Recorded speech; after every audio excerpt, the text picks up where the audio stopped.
Assalamualaikum warahmatullahi wabarakatuh. Halo teman-teman sekalian, pada kesempatan kali ini, kami dari kelompok 9 akan mempresentasikan mengenai tugas uji kerentanan pada perangkat lunak, mata kuliah keamanan sistem informasi A. Nama-nama anggota kelompok dari kelompok 9.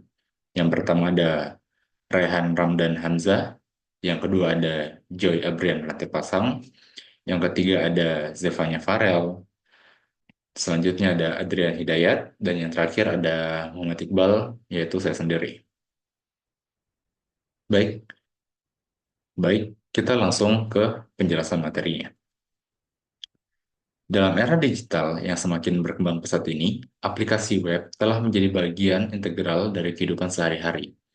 Aplikasi ini digunakan untuk berbagai keperluan, mulai dari transaksi keuangan, pengelolaan data pribadi, hingga platform komunikasi.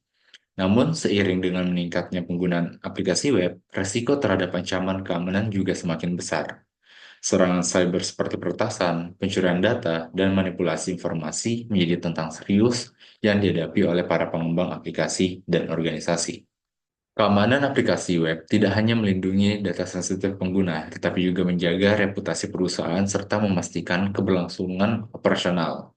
Salah satu langkah krusial dalam memastikan keamanan aplikasi adalah melakukan pengujian keamanan secara menyeluruh. Pengujian ini bertujuan untuk mengidentifikasi potensi kerentanan yang dapat dimanfaatkan oleh pihak-pihak yang tidak bertanggung jawab, sehingga dapat segera dilakukan tindakan mitigasi. Adapun tujuan pengujiannya, yang pertama adalah mengidentifikasi kerentanan keamanan. Yang kedua, mencegah akses tidak sah dan penyalahgunaan data. Ketiga, memberikan rekomendasi perbaikan. Keempat, memastikan kepatuhan terhadap standar keamanan. Kelima, mengurangi resiko serangan cyber. Baik, kita masuk ke ruang lingkup pengujiannya. Pengujian ini meliputi autentikasi pengguna, validasi inputan, manajemen sesi, dan keamanan data untuk melindungi aplikasi web dari serangan umum seperti SQL injection, XSS, CSRF, dan DDoS. Fokus pengujian hanya pada komponen yang berinteraksi langsung dengan pengguna dan data sensitif, sementara infrastruktur backend dan perangkat keras tidak termasuk dalam lingkupnya. Di sini ada 6 poin ruang lingkupnya. Yang pertama ada pengujian autentikasi dan otorisasi. Yang kedua ada pengujian validasi input. Yang ketiga ada pengujian manajemen sesi. Keempat, pengujian keamanan data. Kelima, pengujian aplikasi web dari serangan umum. Dan yang terakhir ada batasan pengujian. Baik, kita masuk ke pengujiannya. Dan saya akan menjelaskan sedikit mengenai aplikasi web yang kami pilih. Dan yang kami pilih adalah yesplease.com, di mana yesplease.com adalah platform penjualan tiket online yang memungkinkan pengguna untuk membeli tiket acara hiburan seperti konser, pertunjukan tari, maraton, dan berbagai acara lainnya tanpa komisi. Platform ini juga memberikan kemudahan bagi penyelenggara acara untuk mendaftarkan dan menjual tiket event mereka secara langsung. Lingkup pengujiannya, di mana pengujian dilakukan pada lingkungan produksi, yaitu versi live dari website yesplease.com. Pengujian ini dilakukan langsung pada situs web yang digunakan oleh pengguna akhir untuk menjual dan membeli tiket acara. Semua uji coba dilakukan dengan hati-hati untuk menghindari gangguan pada pengguna aktif dan sistem aplikasi. Baik, itu saja dari saya. Penjelasan selanjutnya akan dibawakan oleh teman saya. Baik, di sini saya akan menjelaskan tentang rencana pengujian yang telah kami buat. Pertama-tama, kami akan memaparkan tentang metodologi pengujian yang kami lakukan. Metodologi pengujian yang keamanan yang kami lakukan adalah dengan menggunakan alat Dynamic Application Security Testing atau DAST, yaitu OWASP SAP. Metodologi yang kami gunakan dalam pengujian ini itu terdiri dari beberapa langkah. Di antaranya, yang pertama yaitu kami melakukan pemilihan URL. Di sini kami memilih URL utama website yaitu yesplease.com, yang dimana URL ini itu akan kami masukkan ke aplikasi OWASP untuk dilakukan testing. Yang kedua yaitu melakukan pengaturan scan. Di sini kami memilih opsi opsi scan dengan traditional spider dan Ajax spider untuk melakukan pemetaan dan mengambil konten dari aplikasi web. Dan yang ketiga, kami menggunakan Firefox Headless, di mana dalam proses pemindahan atau scanning, WhatsApp menggunakan metode headless untuk meningkatkan efisiensi scan dari dan mengurangi penggunaan resource atau sumber daya pengguna. Yang terakhir yaitu pelaksanaan scan. Setelah pengaturan semua setelah selesai, kami menekan tombol attack pada aplikasi untuk memulai proses pemindaian, di mana proses scanning ini itu akan menganalisa aplikasi dan mencari kerentanan yang mungkin ada dalam suatu aplikasi tersebut. Kedua, kerangka acuan pengujian. Di sini, kami menggunakan standar pengujian OWASP dan Top 10, dan di mana kerentanan yang diuji itu adalah daftar 10 kerentanan keamanan yang paling kritis dan yang paling sering ditemukan dalam aplikasi web. Kerangka acuan ini dapat membantu identifikasi dan mengelompokkan kerentanan yang relevan dan yang mungkin muncul selama proses pemindaian dilakukan. Ketiga, yaitu alat yang kami gunakan. Ada alat yang kami gunakan di sini itu ada dua, yaitu WhatsApp sebagai aplikasi utama untuk melakukan scan dan Firefox sebagai browser. Alasan kami menggunakan browser ini adalah browser ini tuh mempunyai mode headless yang dapat kami gunakan untuk menjalankan Ajax Spider. Keempat, yaitu jenis kerentanan yang kami uji. Di antaranya, kami mendapatkan beberapa jenis kerentanan yang umum, seperti yang pertama itu SQL injection, di mana kerentanan ini itu memungkinkan sang penyerang untuk menyisipkan query SQL yang berbahaya ke dalam website. Em, yang kedua yaitu cross-site scripting, di mana kerentanan ini itu memungkinkan penyerang web untuk menyisipkan script berbahaya yang dapat dilihat oleh pengguna lain. Yang ketiga yaitu cross-site request forgery atau CSRF, di mana kerentanan ini itu memungkinkan penyerang untuk mengelabui pengguna untuk melakukan aksi yang tidak diinginkan pada aplikasi yang mereka autentikasi. Yang keempat itu insecure direct object references. Kerentanan ini itu terjadi ketika pengguna mengakses objek yang tidak seharusnya mereka akses. Dan yang terakhir itu security misconfiguration, di mana kerentanan ini itu diakibatkan karena kesalahan konfigurasi keamanan oleh website yang dapat dengan tidak sengaja akan mengekspos aplikasi atau data sensitif yang dimiliki oleh website. Baik, sekian dari saya. Untuk penjelasan selanjutnya akan dijelaskan oleh teman saya. Baik, selanjutnya itu adalah kita bahas yaitu hasil pengujian. Jadi berdasarkan hasil pengujian yang dilakukan menggunakan alat bantu seperti software OWASP ini ditemukan beberapa kerentanan yang terdapat pada website yang kita uji. Di antaranya yang pertama itu adalah absence of anti-CRF tokens. Lalu yang kedua itu ada cross domain misconfiguration. Lalu yang ketiga itu adalah missing anti-click jacking header. Lalu yang terakhir itu ada DSP wildcard directive. Jadi langsung saja masuk pada kerentanan yang pertama, yaitu adalah absence of anti-CRF tokens. Jadi kerentanan ini itu adalah terjadi ketika sebuah website itu tidak memiliki perlindungan terhadap serangan cross-site request forgery atau CSRF. Jadi CRF itu sendiri itu adalah jenis serangan di mana penyerang membuat pengguna yang sudah login di suatu situs tanpa sadar melakukan tindakan yang tidak di transaksi hanya dengan mengunjungi halaman yang disusupi penyerang. Jadi lalu dampaknya kerentanan ini pada website yang kita uji itu website Yesprint.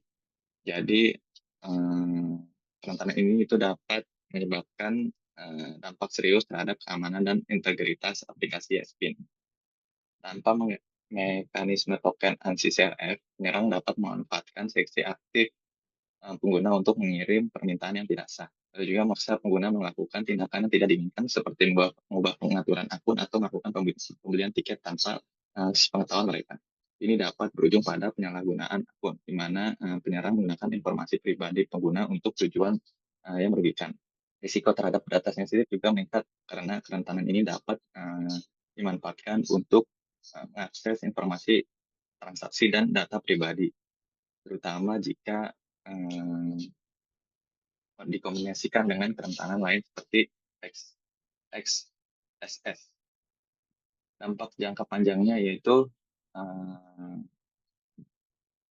kerusakan reputasi bagi ESPN.com.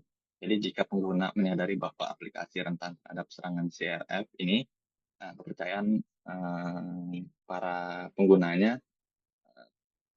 terhadap keamanan platform akan menurun, yang dapat menyebabkan penurunan jumlah pengguna dan juga pendapatan serta mengurangi daya saing aplikasi di pasar. Lalu masuk ke kerentanan kedua yaitu cross-domain misconfiguration. Jadi kerentanan ini adalah kerentanan yang terjadi ketika domain lain, misalnya situs eksternal untuk mengakses sumber daya atau data sensitif tanpa batasan yang tepat. Jadi dampak kerentanan cross-domain misconfiguration ini kepada split.com yaitu dapat menyebabkan dampak serius terhadap keamanan data dan aplikasi. Jadi CORS atau CORS yang salah konfigurasi memungkinkan situs lain mengirim permintaan ke domain .com sehingga dapat mengakses respon dari server yang seharusnya dilindungi. Jika endpoint yang rentan mengandung data sensitif, hal ini itu dapat mengakibatkan kebocoran data. Selain itu juga penyerang itu dapat menggunakan script dari domain berbahaya untuk mengeksploitasi kelemahan ini, melakukan permintaan atas nama pengguna yang terautentikasi dan mengakses informasi seperti token autentikasi atau memodifikasi data. Risiko akan semakin meningkat kalau ada kerentanan cross-site scripting atau XSS dalam aplikasi, karena kombinasi antara konfigurasi CORS yang salah dan XSS dapat memungkinkan penyerang mencuri informasi sensitif sehingga meningkatkan risiko keamanan secara signifikan. Lalu kerentanan yang ketiga yang kami temukan yaitu missing anti-click checking header. Jadi kerentanan missing anti-click checking header ini adalah kerentanan yang terjadi ketika sebuah website itu tidak mempunyai atau tidak memiliki pengaturan khusus untuk mencegah serangan click checking. Jadi saat header ini tidak ada, halaman website itu bisa dibajak dan ditampilkan dalam frame situs lain yang berbahaya. Lalu juga memungkinkan penyerang menipu pengguna untuk melakukan klik pada elemen tertentu tanpa disadari oleh si pengguna. Jadi ini dapat mengakibatkan si pengguna melakukan tindakan yang tidak disengaja, seperti mengirimkan data sensitif atau mengubah pengaturan akun. Lalu dampak kerentanan ini pada website Split yaitu jadinya server Spring.com jadinya tidak menerapkan header keamanan untuk melindungi terhadap serangan click checking. Jadi tanpa adanya proteksi ini, halaman website dapat dimuat ke dalam iframe di situs lain yang berbahaya, memungkinkan penyerang untuk membuat lapisan transparan di atas halaman asli. Jadi pengguna yang tidak menyadari keberadaan lapisan transparan tersebut bisa secara tidak sengaja berinteraksi dengan elemen-elemen di halaman web seperti tombol ataupun link yang seolah-olah mereka berinteraksi dengan elemen yang diinginkan. Jadi ini dapat dimanfaatkan untuk melakukan tindakan yang tidak diinginkan seperti pembelian tiket, pengubahan peraturan akun, atau bahkan juga memberikan izin akses ke informasi pribadi. Jadi akibatnya hal ini dapat menyebabkan penyalahgunaan akun, kehilangan kendali oleh si pengguna, serta juga kerusakan reputasi website Spring.com itu sendiri karena dianggap tidak aman oleh pengunjungnya. Lalu untuk kerentanan yang terakhir yang kita temukan yaitu adalah kerentanan CSP Wildcard Directive. Jadi kerentanan ini itu adalah kerentanan yang terjadi ketika konten security policy atau CSP pada sebuah website itu diatur terlalu longgar dengan menggunakan simbol wildcard atau tanda bintang. Ini berarti situs tersebut itu menggunakan konten seperti script, gambar, atau dan lain-lain dimuat dari sumber manapun tanpa pembatasan. Hal ini itu bisa membuka peluang bagi penyerang untuk menyisipkan konten berbahaya ke dalam situs seperti malware atau script berbahaya yang mencuri data pengguna. Lalu dampak CSP ini pada website yesplease.com yaitu uh, menunjukkan bahwa konfigurasi CSP di dalam yesplease.com menggunakan wildcard dalam aturan direktifnya. Jadi pengguna wildcard ini dapat mengurangi efektivitas CSP dalam melindungi situs dari berbagai jenis serangan seperti XSS dan data injection. Akibatnya, situs web menjadi rentan terhadap penyisipan skrip berbahaya dari sumber yang tidak sah. Karena wildcard itu memungkinkan pemuatan konten dari sumber manapun tanpa batasan yang ketat. Penyerang itu dapat memanfaatkan kelemahan ini untuk menyisipkan skrip berbahaya yang dapat mencuri informasi pengguna, melakukan serangan phishing atau menyebarkan malware. Dampaknya itu jadinya keamanan data pengguna dan integritas situs yesplease.com bisa terancam, yang pada gilirannya dapat menyebabkan kerugian keuangan, pencurian identitas, serta merusak reputasi situs di mata pengguna dan mengurangi kepercayaan pengunjung terhadap keamanan situs yesplease.com ini. Jadi seperti itu, ada 4 kerentanan yang kami temukan. Untuk penjelasan selanjutnya akan dijelaskan oleh teman saya. Terima kasih. Selanjutnya metode pengujian. Jadi langkah-langkah yang pertama langkah-langkah pengujian. Langkah-langkah pengujian yang kami lakukan antaranya yang terutama deskripsi pendekatan yang menggunakan. Pengujian keamanan yang dilakukan pada website yesplease.com menggunakan pendekatan otomatis dengan alat pengawas ZAP. Pendekatan ini dipilih untuk secara cepat dan menyeluruh untuk memindai aplikasi web terhadap berbagai kerentanan yang mungkin ada, seperti CSRF, XSS, dan konfigurasi keamanan yang kurang tepat.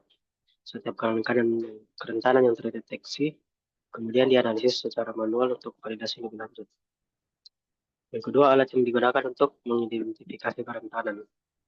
Alat yang digunakan yang pertama ada OWASP ZAP atau Z-Detect Proxy. Alat ini digunakan untuk melakukan pengujian keamanan otomatis. OWASP ZAP menyediakan fitur seperti automated scan, spidering, dan active scanning yang membantu mengidentifikasi berbagai kerentanan. Kemudian alat yang kedua ada browser Firefox. Browser Firefox ini digunakan bersamaan dengan OWASP ZAP untuk mengotomisasi pengujian menggunakan Ajax Spider dan meniru perilaku pengguna ketika menavigasi situs.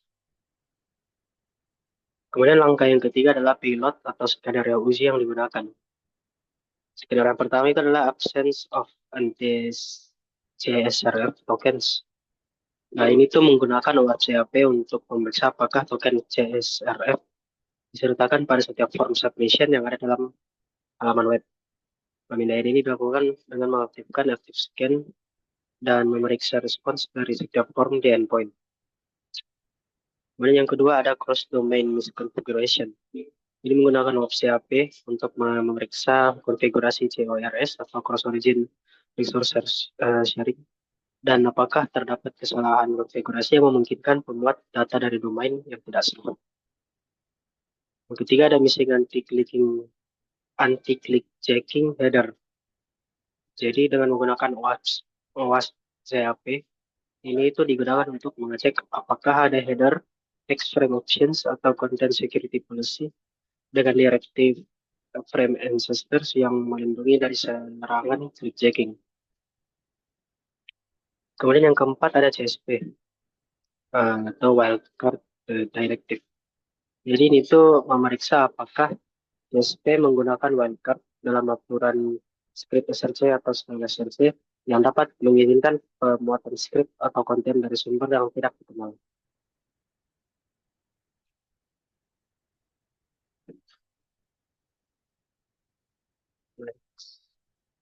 Yang kedua ada validasi temuan. Jadi langkah validasi yang dilakukan untuk memastikan bahwa kerentanan tersebut ada dan dapat dieksploitasi. Yang pertama ada absence of anti-CSR token. Temuan ini divalidasi dan memeriksa apakah form submission pada endpoint terkait benar-benar tidak menyertakan token anti CSRF. Langkah ini digunakan dengan melihat request yang ditujukan dan memverifikasi apakah terdapat token di parameter atau header. Yang kedua ada cross domain configuration. Validasi dilakukan dengan mengirim request dari domain berbeda untuk melihat ke server displease.com yang mengizinkan permintaan lintas domain. Jika request berhasil, maka kerentanan ini dapat dieksploitasi untuk membaca data sensitif. Yang ketiga ada missing anti-click checking header. Jadi validasi dilakukan dengan mencoba memuat halaman displease.com ke sebuah iframe di status web eksternal. Jika halaman berhasil dimuat, maka header proteksi click checking tidak diterapkan dengan benar. Kemudian ada CSP Wildcard Directive. Validasi digunakan dengan memeriksa header content security policy pada respons dari server displease.com. Jika ditemukan wildcard pada direktif tertentu, maka ini menunjukkan bahwa konfigurasi CSP tidak cukup ketat untuk mencegah pemuatan skrip atau konten dari sumber yang tidak diinginkan. Jadi pada kesempatan kali ini saya Adrian Dayat dan pada saat ini saya akan menjelaskan sedikit tentang mengenai rekomendasi mitigasi. Ya, yang dimana yang saya maksud di sini adalah bentuk rekomendasi mitigasi. Nah, rekomendasi mitigasi yang saya petakan di sini ada 9. Nah, saya akan bahas satu-satu. Kita mulai dari pengujian keamanan berkala. Jadi pengujian keamanan berkala ini dia sifatnya penetration testing. Jadi ada pembagian lagi dalamnya itu penetration testing. Nah, ini penetration testing adalah melakukan pengujian penetrasi secara rutin untuk mengidentifikasi kerentanan-kerentanan yang kemungkinan terlewatkan selama pengembangan. Nah, setelah itu ada lagi namanya vulnerability scanning ya. Ini adalah suatu hal yang menggunakan alat pemindai kerentanan untuk mendeteksi secara otomatis adanya celah keamanan. Nah, kemudian dalam pengujian keamanan berkala pula ada juga yang biasa disebut dengan web application firewall. Ini adalah suatu yang menerapkan untuk melindungi aplikasi dari serangan umum seperti SQL injection, XSS, dan CRF. Kemudian pada poin kedua itu pengelolaan kata sandi yang kuat. Nah, betul bahwa misalnya secara pembagian bahwa enkripsi ini menyimpan kata sandi pengguna dalam bentuk hash yang kuat. Misalnya apa ya? Bcry seperti itulah. Kemudian kebijakan kata sandi. Nah, kebijakan kata sandi ini menetapkan kebijakan kata sandi yang kuat seperti minimal 8 karakter, kombinasi huruf besar, huruf kecil, angka, dan karakter khusus.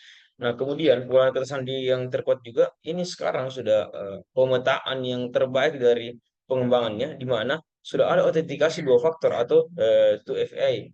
Nah, menerapkan 2FA untuk menambah lapisan keamanan ekstra. Kemudian poin ketiga itu tentang validasi input yang teliti.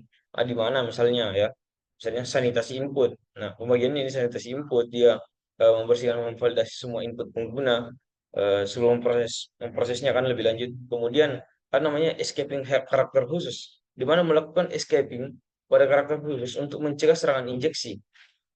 Nah, kemudian ada whitelisting. Nah, yang ini whitelisting hanya mengizinkan input yang sesuai dengan format yang diharapkan. Kemudian yang keempat itu namanya manajemen sesi yang aman. Nah, di mana ada session ejecting-nya, ada secure cookies-nya, ada timeout sesinya juga. Kemudian pada poin kelima itu perlindungan data. Di mana pada perlindungan data termasuk lagi mengenai enkripsi data nih, enkripsi data karena mengenkripsi data sensitif seperti informasi pembayaran, kemudian ada juga tokenization itu mengganti data sensitif dengan token yang tidak dapat dibaca. Kemudian ada juga akses kontrol. Nah, menerapkan kontrol akses yang ketat untuk membatasi akses data hanya kepada pengguna yang berwenang. Kemudian pada poin ke-6 ini pemantauan dan analisis log. Jadi seperti log monitoring dan analisis log. Log monitoring itu memantau log aplikasi secara berkala untuk mendeteksi aktivitas mencurigakan. Sedangkan analisis log menggunakan alat analisis log untuk mengidentifikasi pola serangan dan anomali. Kemudian pada poin ketujuh ada pelatihan keamanan. Nah, di mana dalam sistem pelatihan keamanan yang ada, ini adalah suatu kesadaran keamanan. Ya, kesadaran keamanan kita melakukan pelatihan keamanan bagi seluruh karyawan untuk meningkatkan kesadaran dari ancaman cyber. Jadi kesadaran keamanan pelatihan yang dilaksanakan itu penting karena untuk menghindari suatu ancaman-ancaman yang ada dari cyber-cyber yang ya bisa disebut dengan cyber yang jahat. Kemudian ada best practice. Best practice-nya ini adalah suatu hal yang memberikan panduan best practice terkait keamanan aplikasi web. Jangan sampai aplikasinya dibobol atau webnya sampai dibobol, ya itu kan satu hal yang dihindari. Kemudian pembaruan aplikasi lunak. Nah, betul bahwa pembaruan aplikasi lunak ini ada namanya patch management. Nah, memastikan semua perangkat lunak dan sistem operasi selalu diperbarui dengan patch keamanan terbaru.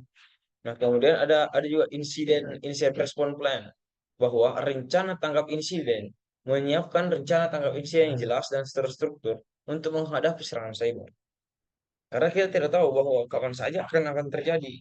Terlalu banyak orang-orang di sekeliling kita yang tetap mencoba untuk melakukan hal-hal atau praktik-praktik praktik-praktik cracker. Nah, saya rasa begitu dalam bentuk rekomendasi mitigasinya. Kemudian dari kesimpulan bahwa hasil pengujian OSP ZAP pada yesplace.com ini menemukan 4 kerentanan utama, itu ketidakhadiran anti CSRF, kemudian konfigurasi CORS yang salah, kemudian ada ketiadaan header anti clickjacking, penggunaan wildcard pada CSP. Kerentanan ini dapat menyebabkan penyalahgunaan akun, kebocoran data, dan serangan terhadap privasi pengguna. Langkah mitigasi yang disarankan mencakup penambahan token anti CSRF.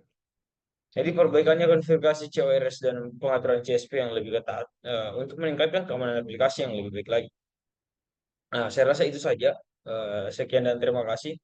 Eh, Terima kasih telah menjelaskan penjelasan dari kami kelompok 9. Saya rasa itu saja. Terima kasih. Assalamualaikum warahmatullahi wabarakatuh.